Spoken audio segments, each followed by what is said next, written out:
Installa il solare termico di Termoidraulica Susin. Avrai l'acqua calda sanitaria gratis e contribuisci a tenere pulito l'ambiente.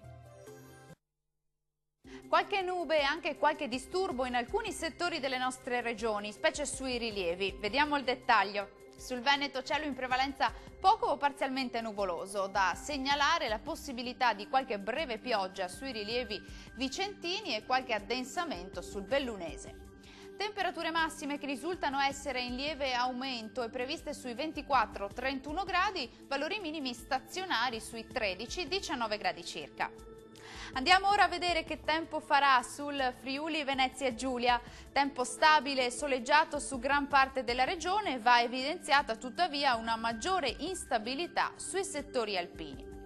Temperature massime attese sui 24-28 gradi, valori minimi previsti intorno ai 13-17 gradi circa.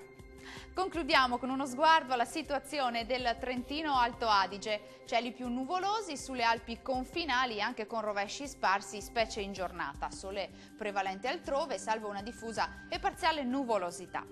Temperature massime sui 28-29 gradi, minime sui 15 gradi circa.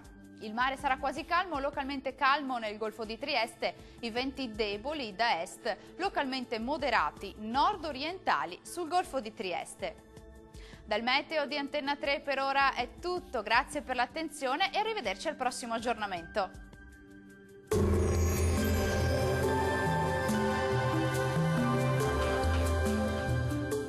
Termoidraulica Susin. Se compri una caldaia, in omaggio il condizionatore. Termoidraulica Susin a 0 branco.